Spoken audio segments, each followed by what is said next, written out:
Good morning, children. I am from Lokman Tilak School, your Hindi teacher. Class 6th, children of class 6, take out your Hindi language book. अपनी हिंदी भाषा की किताब निकाल लीजिए. Chapter 1, we are going to read. Chapter 1, भाषा. भाषा, language. भाषा के बिना हम शुद्ध रूप में कुछ भाषा के बिना ना तो हम शुद्ध रूप में बोल सकते हैं, ना ही शुद्ध रूप में कुछ भी लिख सकते हैं. ठीक है. भाषा एक ऐसा माध्यम है जिसके द्वारा हम शुद्ध रूप में, भाषा नहीं होगी तो ना हम बोल सकते हैं ना शुद्ध रूप में लिख सकते हैं. विभिन्न प्रांतों के लोग विभिन्न भाषाएं बोलते हैं, लेकिन भाषा वही होती है जो मान्यता प्राप्त हो. विभिन्न प्रांतों के लोग विभिन्न तरीके की भाषाएं बोलते हैं, पर उन्हीं को वही भाषा होती है जिसे मान्यता प्राप्त हो, हमारे संविधान ने मान्यता दी हो. भाषा ही एक ऐसा साधन है जिसके द्वारा हम अपने मन के भावों, विचारों को दूसरे के सामने कभी भी बोल कर तो कभी लिख कर प्रकट कर सकते हैं. ठीक. भाषा क्या है? भाषा एक ऐसा साधन है जिसके द्वारा आप अपनी फीलिंग्स यानी मन के विचारों और भावों को क्या कर सकते हैं, बोल कर या लिख कर, या बोलेंगे या लिखेंगे, प्रकट कर सकते हैं. यदि भाषा ना हो तो मनुष्य एक दूसरे के संपर्क में कभी नहीं आता. भाषा ही है ना जिससे हम एक दूसरे से बात करते हैं, तभी इंटरेक्ट होते हैं, एक दूसरे से बोलते हैं. अगर भाषा आप बोलेंगे नहीं, अगला समझेगा नहीं, तो आप क्या कर पाएंगे? कुछ भी नहीं कर पाएंगे. अतः भाषा ऐसा साधन है जिसके द्वारा हम अपने विचारों का आदान प्रदान करते हैं. भाषा वह है जिससे हम अपने विचार जो हमारे मन में होता है उसको दूसरों को कहते हैं, या और दूसरों से उनके विचार जो भी हों उनको ग्रहण करते हैं. आदान प्रदान हम देते हैं और अगले से लेते हैं. भाषा हमारे विचारों को पूर्ण रूप से स्पष्ट करती है. हमारे जो भी विचार हैं उनको हम दूसरों के सामने कैसे प्रकट करते हैं, या लिख कर या बोल कर. उदाहरण के लिए गूंगे व्यक्ति इशारों अथवा संकेतों से बातचीत करते हैं. जो गूंगे होते हैं, जिनकी ज़बान नहीं चल पाती है, वो किससे करते हैं? वो इशारों से या संकेतों से अपनी बातों को प्रकट करते हैं. परंतु इशारों या संकेतों को भाषा नहीं कहा जाता है. इन्हें भाषा नहीं कह सकते, क्योंकि इनसे हमारी बात पूर्ण रूप से स्पष्ट नहीं होती है. ज़रूरी नहीं कि जो वो अब कहना चाहता हो इशारों में उसे हम कैच ही कर पाएँ. ऐसा ज़रूरी नहीं है कि हम उसकी हर बात समझ पाएँ. पशु पक्षी भी अपनी भाषा में बातचीत करते हैं. जितने पशु पक्षी हैं वो भी कन्वर्सेशन करते हैं, बातचीत करते हैं. किससे? भाषा से. इस प्रकार भाषा ऐसा माध्यम है जिसके द्वारा हम अपने विचारों का आदान प्रदान करते हैं. देखिए, भाषा वह साधन है जिसके द्वारा हम अपने विचारों या मनोभाव को दूसरों तक पहुंचाते हैं. अब हमारे अंदर जो भी फीलिंग्स हैं, मनोभाव हैं, विचार हैं, थॉट्स हैं, उनको हम किससे पहुंचाएंगे? थॉट्स और फीलिंग्स को भाषा के द्वारा.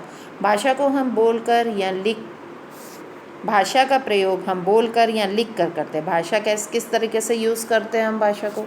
या तो लिखेंगे रिटेड रूप में, या तो ओरली बोलकर. इसी आधार पर भाषा के दो रूप होते हैं. भाषा के दो रूप, लिखित भाषा, मौखिक भाषा. देखिए, लिखित भाषा क्या है? जब हम अपने मन के भावों या विचारों को दूसरों के सामने लिख कर प्रकट करते हैं तो वो भाषा का लिखित रूप है. कोई भी चीज़ हम लिखते हैं तो वो भाषा का क्या हुआ? लिखित रूप है. जैसे आपने किसी को लेटर लिखा तो वो आपने क्या भाषा का रूप ले भेजा? लिखित.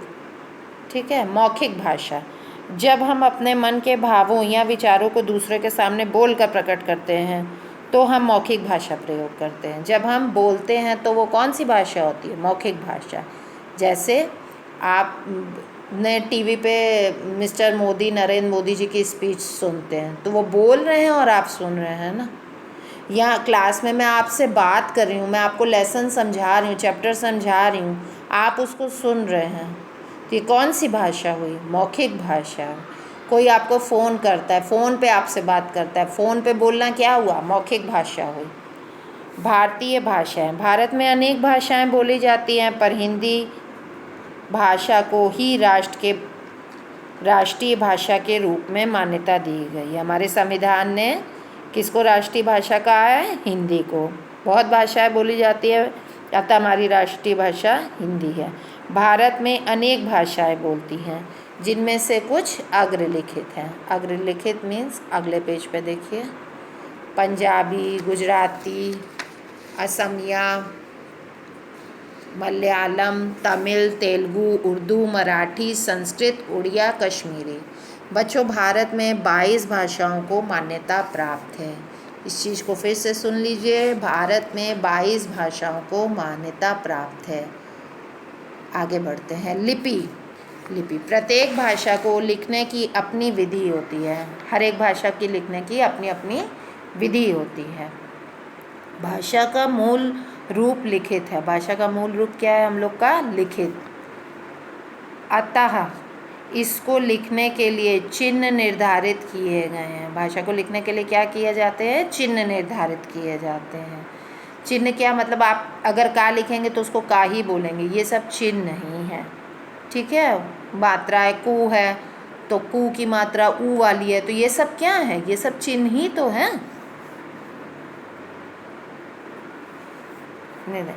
इन्हीं ध्वनि चिन्हों के माध्यम से भाषा लिखी जाती है। जो हम बोलते हैं वो लिखते हैं, जो लिखते हैं अगला पढ़ता है, यही सब क्या है?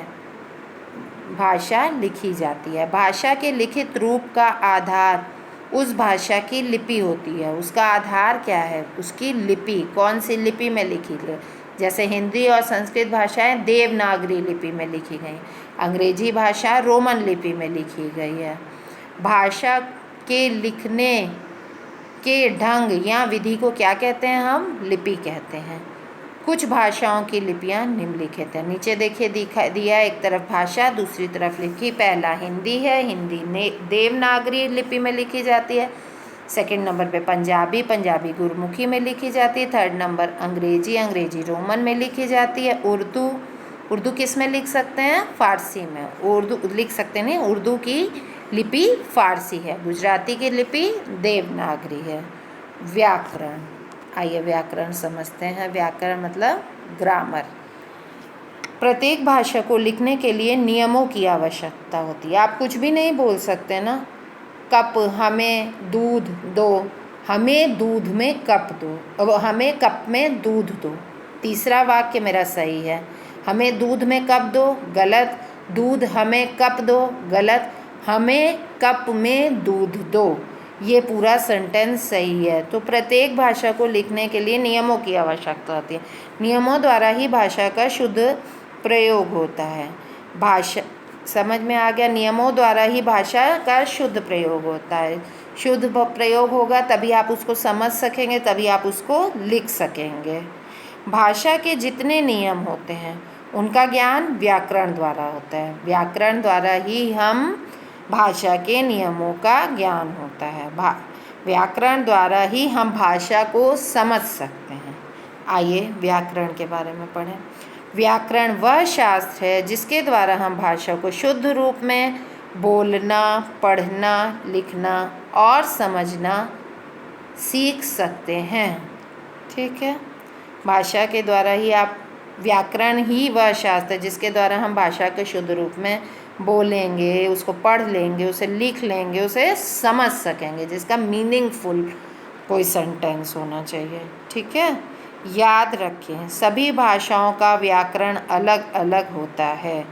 भाषा के शुद्ध, सबका व्याकरण अलग होता है। गुरमुखी का अलग, वो पंजाबी का अलग होगा, अंग्रेजी, उर्दू, गुजराती, हिंदी, सभी का अलग अलग होता है। हिंदी के शुद्ध रूप को सीखने के लिए व्याकरण में निम्नलिखित भागों का अध्ययन किया जाता है। देखिए नीचे निम्नलिखित भाग दिए हुए हैं। पहला वर्ण विचार, दूसरा शब्द विचार, तीसरा पद विचार, चौथा वाक्य विचार। इनका विस्तार पूर्वक अध्ययन हम अगले अध्यायों में बारी बारी करेंगे, ठीक है। इनका विस्तार हम अगले अध्यायों में बारी बारी, जैसे जैसे जिसकी नीड होगी, जिसकी ज़रूरत होगी, आपको बुक में पढ़ाया जाएगा। अब आगे बढ़ते हैं। साहित्य, लिटरेचर। साहित्य मतलब लिटरेचर। साहित्य का दूसरा अर्थ काव्य, और गद्य से लिया गया है। काव्य मीन्स पोइट्री और गद्य मीन्स प्रोस, मतलब काव्य मीन्स कविताएं और पद वगैरह, दोहे, और गद्य मीन्स आपका पाठ। नृत्य, संगीत, नाटक, काव्य, वास्तुशिल्प, यांत्रिकी, चिकित्सा, अंतरिक्ष विज्ञान आदि ज्ञान के असंख्य क्षेत्र हैं। ये सब ज्ञान के, इनसे हमें बहुत नॉलेज मिलती है, ज्ञान के हमारे असंख्य क्षेत्र। इनसे संबंधित ज्ञान का भंडार साहित्य कहलाता है। ये जो भी इसका भंडार है, जो भी इसका है, वो क्या कहलाता है? साहित्य कहलाता है। कहानी, लघु कथा, उपन्यास, नाटक, पत्र, निबंध और कविताएं साहित्य का ही रूप है। ठीक है बच्चों। याद रखने योग्य बातें, योग्य लिखा है लेकिन ये ध्यान रखने योग्य या याद रखने योग्य बातें हैं। इन्हें हम फिर से पढ़ते हैं, सुनिए। भाषा वह साधन है जिसके द्वारा हम अपने मन के भावों या विचारों को दूसरों के सामने प्रकट करते हैं। ठीक है, पता है अपने मन के भाव की सिर्फ भाषा ही के द्वारा हम प्रकट कर सकते हैं। भाषा के कितने रूप होते हैं? 2, मौखिक, लिखित। भाषा लिखने के ढंग को हम क्या कहते हैं? भाषा लिखने के ढंग को हम विधि, लिपि कहते हैं। लिपि में कुछ चिन्ह निश्चित होते हैं। ठीक है। व्याकरण भाषा के शुद्ध रूप का ज्ञान करवाता है। भाषा अशुद्ध नहीं होनी चाहिए, शुद्ध होनी चाहिए, जिसकी नॉलेज हमें, जिसका ज्ञान हमें व्याकरण द्वारा पता चलता है। व्याकरण के 4 भाग होते हैं। पहला वर्ण विचार, दूसरा शब्द विचार, तीसरा पद विचार और आखिरी है हमारा वाक्य विचार। 14 सितंबर 1949 को हिंदी भाषा भारतीय संघ की राजभाषा बनी। राजभाषा कब बनी? 14 सितंबर 1949 को। हिंदी भाषा की लिपि देवनागरी है। कौन सी लिपि में लिखी है? देवनागरी लिपि में। चलिए अब नीचे एक्सरसाइज, अभ्यास, प्रश्न उत्तर बेटा कॉपी में अभी आप लोग करेंगे। पहले हम नीचे और एक्सरसाइज बुक में फिल कर लें। नंबर 2 क्वेश्चन देखिए। रिक्त स्थानों की पूर्ति कीजिए। भारत की राष्ट्रभाषा का नाम डैश है, आपको पता हिंदी है, मैंने लिख दिया, आप लोग देख लीजिएगा इसको। भाषा के लिखने के ढंग को डैश कहते हैं। क्या कहते हैं बच्चों? लिपि कहते हैं। हिंदी भाषा की लिपि डैश है, डैश मीन्स देवनागरी। प्रत्येक भाषा को लिखने के लिए कुछ डैश की आवश्यकता होती है। किन की आवश्यकता होती है? नियमों की। भाषा के 2 रूप होते हैं, लिखित और मौखिक। क्वेश्चन नंबर 3, प्रश्न 3, भारत के निम्नलिखित राज्यों की भाषाओं के नाम लिखिए। पंजाब में बोली जाने वाली भाषा पंजाबी, केरल मलयालम, असम असमिया, बिहार भोजपुरी, महाराष्ट्र मराठी। प्रश्न 4, सभी वाक्यों के सामने सही और गलत के सामने क्रॉस का चिन्ह लगाएं। सही वाक्यों के सामने आप टिक्का और गलत के सामने क्रॉस। भाषा के 4 रूप होते हैं, गलत भाषा के 2 रूप होते हैं, मौखिक और लिखित। नंबर 2, भाषा का लिखित रूप लिखित भाषा कहलाता है। सही लिखित रूप है तो लिखित भाषा कहलाएगा, टिक। व्याकरण भाषा को अशुद्ध बनाता है, क्रॉस। इसका उत्तर होना चाहिए, इसका सही जवाब है व्याकरण भाषा को शुद्ध बनाता है। बच्चों आप अगर किसी चीज़ को गलत साबित करते हैं तो उसका सही प्रमाण आपको पता होना चाहिए। ठीक है। हिंदी भाषा की लिपि का नाम रोमन है, गलत। हिंदी भाषा की लिपि का नाम देवनागरी है और जो रोमन है वो अंग्रेजी भाषा की लिपि है। अपने देश में किन किन भाषाओं को मान्यता मिली है? ये देखिए सबका नाम मैंने लिख दिया है। किन किन भाषाओं को मान्यता मिली है? नाम लिखो। नाम मैंने लिख दिया है। कुल 22 भाषाएं हैं। कितनी भाषाओं को मान्यता मिली हुई है? 22 भाषाओं का। ठीक है, इसी के साथ आपका फर्स्ट चैप्टर बुक के थ्रू ख़त्म होता है। अब सब बच्चे अपनी कॉपी में देखिए, मैंने पाठ डाला है, पाठ का नाम डाला है। आप लोग भी ऐसे ही आपसे भी मैं वो कर कहूँगी कि सब बच्चे सफाई से अपना काम करें। हिंदी लैंग्वेज की एक अलग कॉपी बनाएं जिसमें हिंदी लैंग्वेज के क्वेश्चन आंसर करें। ये इधर दिए हुए हैं, आप वीडियो को पॉज करके अपना वर्क कंप्लीट कर सकते हैं। Good day children.